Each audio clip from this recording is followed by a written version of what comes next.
Hi everybody. So I started what is going to turn into a series of beginners videos for anyone that's either a vinyl painter transitioning over to silicone or someone that's just wanting to start to learn some of the basics of silicone. So today I thought we'd go over a few of the tools that you might need with silicone. We're going to use her for an example. This is Kit by Silicone Studio, and she already has an open mouth, so I won't need to open that. But if I were going to open her mouth, some of the tools that I would need would be an X-Acto knife, and always make certain you have a brand new, fresh, really sharp blade whenever you are going to cut open a mouth. And I will do a video on opening the mouth at a later date, but this is one of the things that you're going to need. I also use a pair of, these are like sharp nail scissors. They're slightly curved. So if you have any cleanup on the interior, sometimes you'll use this if you have just a little glob of silicone you want to cut and you don't want to try and get in there with your X-Acto knife. Also, I use little tiny fine tweezers. These have just a really fine point on them. They don't have a slanted edge like a lot of the others. I do use a slanted edge sometimes too. These are helpful to pull off hairs that are stuck on your silicone, you know, like when you're cleaning your kit down and stuff. They really help you pick off any of the hairs or big pieces of lint and fuzz as you go along. And it's always nice to keep a pair handy whenever you're painting. Sometimes you'll have a little hair in one of your brushes. It's always nice to have. I use either or both, either one. Also, I use hemostats. Hemostats when you're first sculpting the interior of the mouth to cut that section out. These are perfect because they lock together, and you can grab a hold of the silicone and hold either up on it or down, depending on whether you're cutting the interior of the top or in the bottom of the mouth.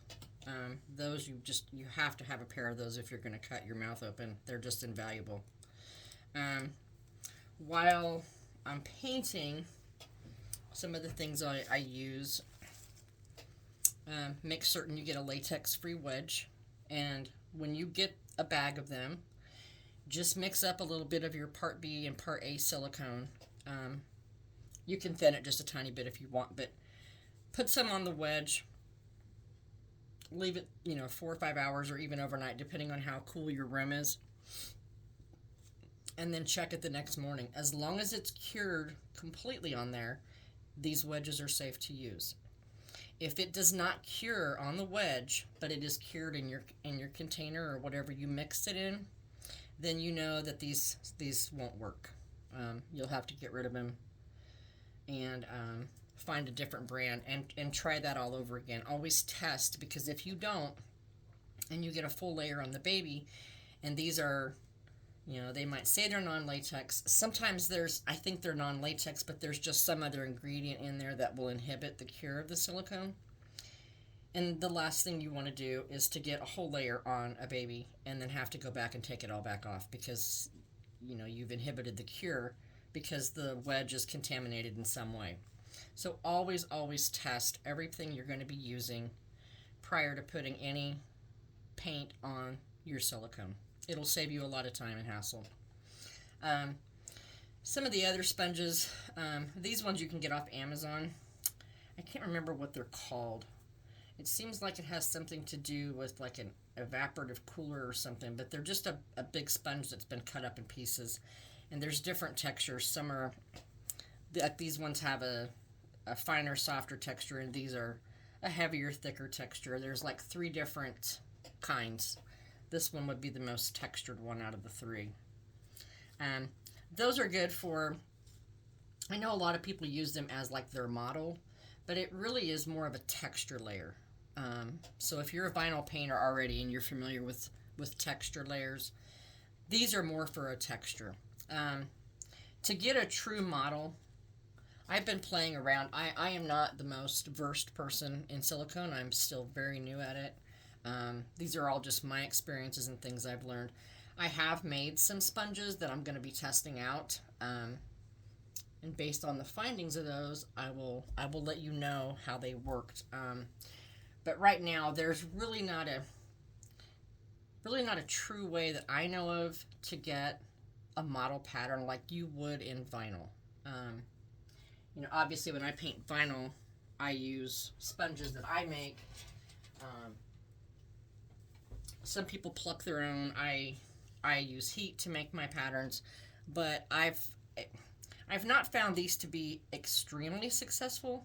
So I'm still playing with how I'm going to use them. So I've made a couple of test sponges up, and like I said, I'll let you know when I get those finished how well that they work for a model.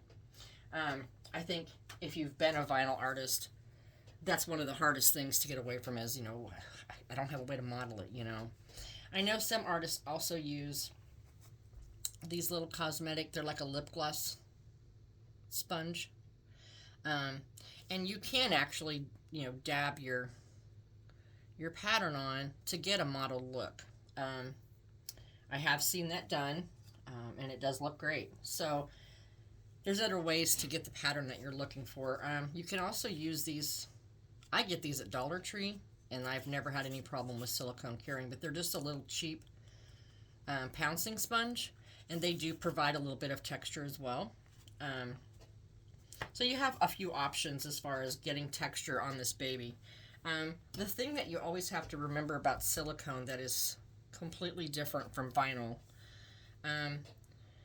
vinyl, I might paint 70, 80, 100 really thin layers to build up the tones and stuff. On silicone, you really can't do that, because every layer you put on is another layer of silicone. And so it eventually starts to fill in, like on the eye creases. Any of the detail, it will become less detailed because you're applying silicone over and over and over again on those areas.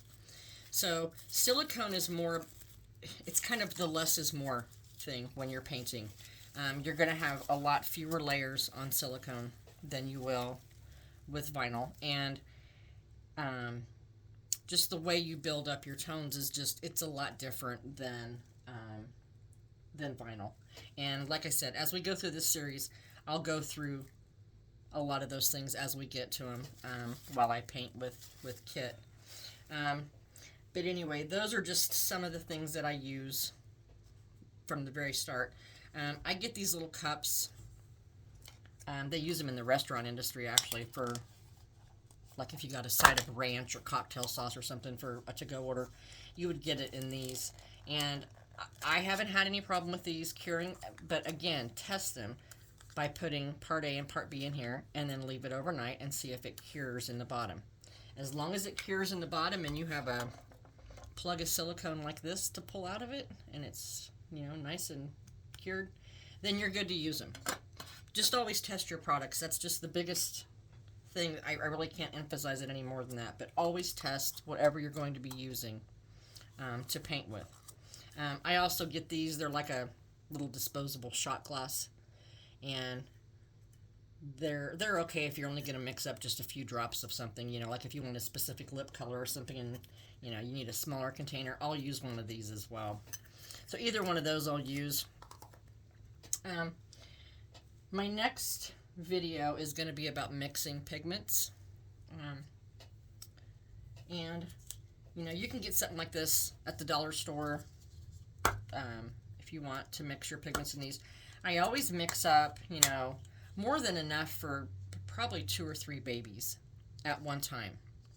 It's just like any other painting. There's certain colors that you're partial to. There's, certain tints that I'll use for every baby, for certain things.